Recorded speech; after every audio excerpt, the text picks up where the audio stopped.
हरि ओम. अमृतानुभव योगदास श्री जय गणेश जोशी यांचे प्रवचन. अध्याय 10वा. ग्रंथ महिमा वर्णन. ओवी क्रमांक 11. यया परवते काही संवित रहस्य नाही, आणि हे तया आधीही असतची असे. अर्थात आत्मपरब्रह्माशिवाय येथे अन्य काहीही रहस्य नाही. ते सर्वांच्या आधीही होते आणि ते सतत असलेल्याच अवस्थेत असणार आहे. माऊली सांगतात की या ब्रह्मांडात एकमेव द्वितीय रहस्य आहे, आणि ते म्हणजे आत्मपरब्रह्म. यापेक्षा येथे आणखी रहस्य नाही. हे ज्याने जाणले आणि त्याप्रमाणे जर त्याने आचरण केले तर त्याच्या जीवनात सदा आनंद बहरलेला राहील. कारण येथे आत्मपरब्रह्म आत्मपरब्रह्मात आत्मपरब्रह्माच्या आचरणाने आत्मपरब्रह्म जगत असते. जो असे जीवन जगतो तो स्वाभाविकच जसे जगायला पाहिजे तसे जगतो. यामुळे त्याच्या जीवनात आनंदाशिवाय अन्य काही असूच शकत नाही.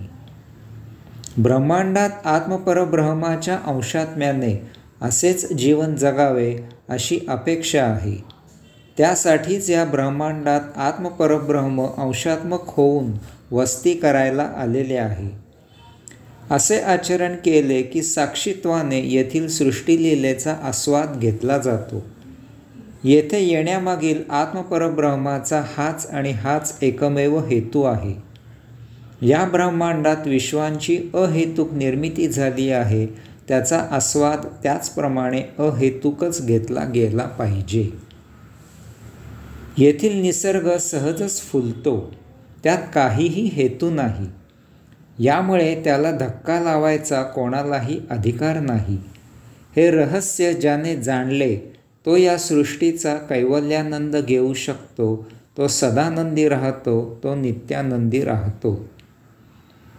माऊलींनी याला रहस्य असे म्हटले आहे, त्यामागे कारण आहे. आत्मपरब्रह्म अदृश्य, अरूप, निराकार आहे. यात अजून एक विशेष असा आहे, ते आपल्या देहादी इंद्रियांना अगोचर आहे, अज्ञेय आहे, अनाकलनीय आहे. याचा अर्थ ते देहादी इंद्रियांच्या मदतीशिवाय जाणायचे आहे. एरवी हे शक्य होणार नाही. याचबरोबर हेही सत्य आहे की आपण देहादी इंद्रियांशिवाय जीवित असू शकत नाही. याचा अर्थ आपल्याला देहादी इंद्रियांसह जीवित राहूनही त्यांच्या जाणीवेच्या पलीकडे असलेले आत्मपरब्रह्म जाणायचे आहे.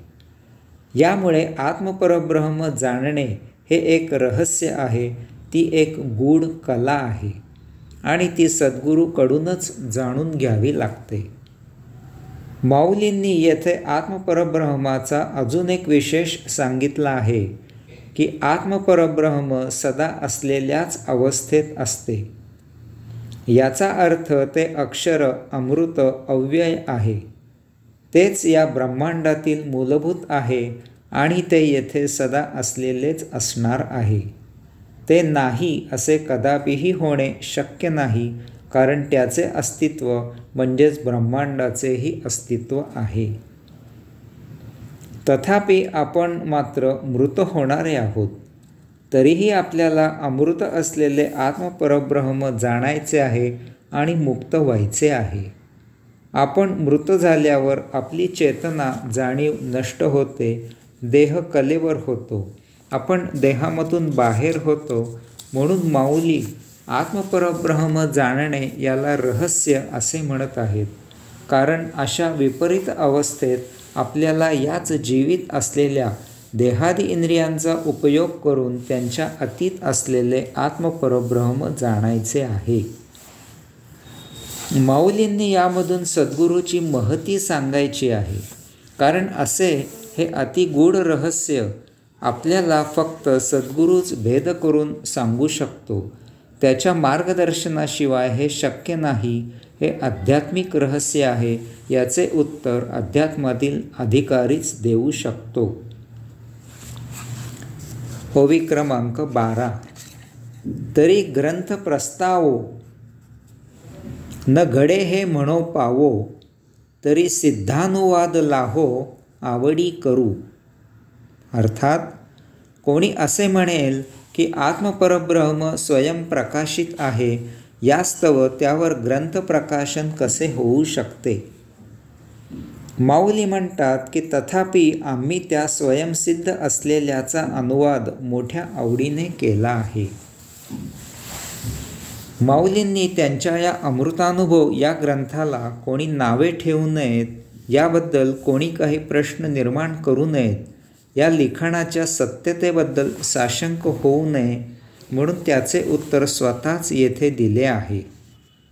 कदाचित याबद्दल त्या काळातील तथाकथित विद्वान पंडित यांनी काही कुरबुर केली असण्याची शक्यता नाकारता येत नाही.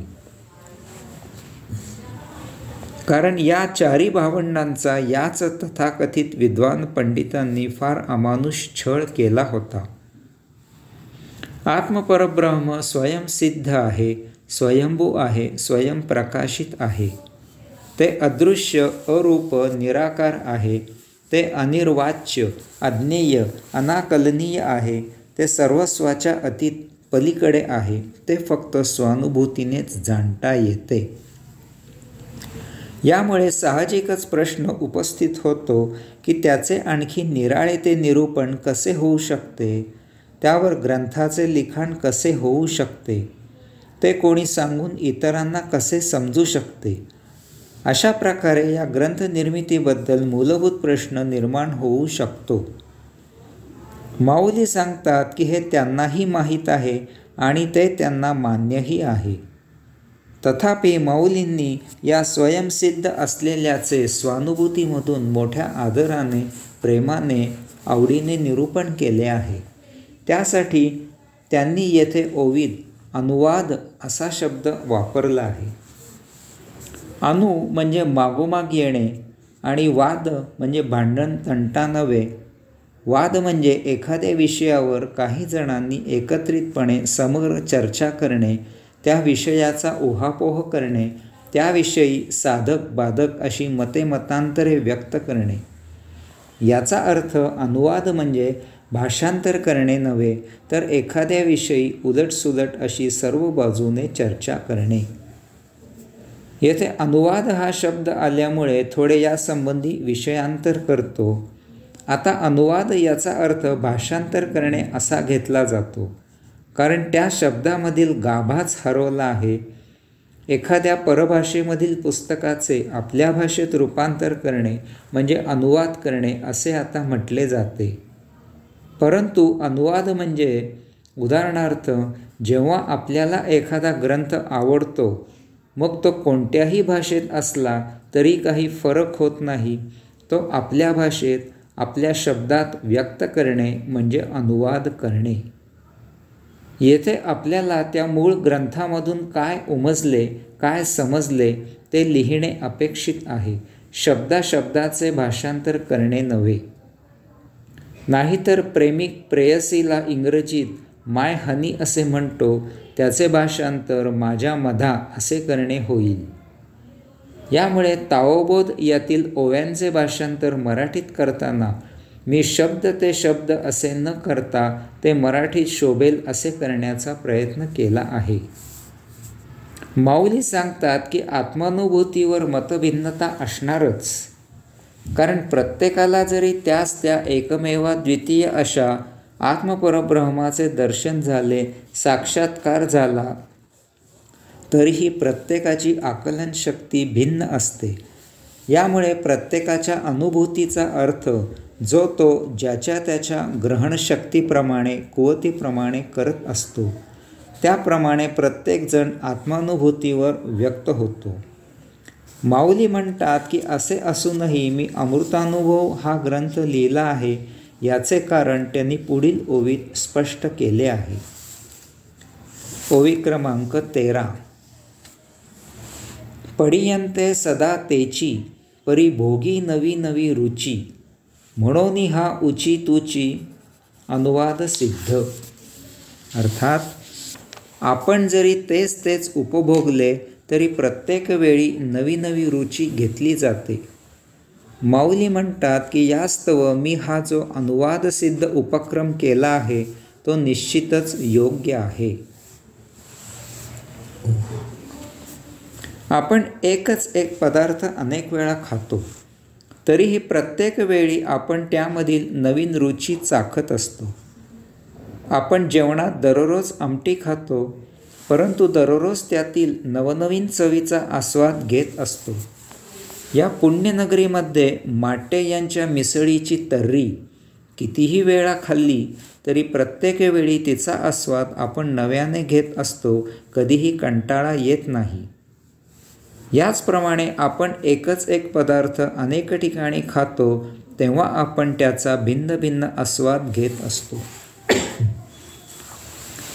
या पुण्यनगरीत एकेकाळातील आप्पा बळवंत चौकातील गजानन भेळ, विश्रामबाग वाड्यासमोरील पुष्करणी भेळ, संभाजी उद्यानातील भेळ, पेशवे पार्क बाहेरील भेळ अशा भिन्न ठिकाणी एकच एक भेळ हा प्रकार खाल्ला तरीही त्यामधील नवनवीन चवीचा आस्वाद आपण घेत असतो, याचा कंटाळा आपल्याला येत नाही.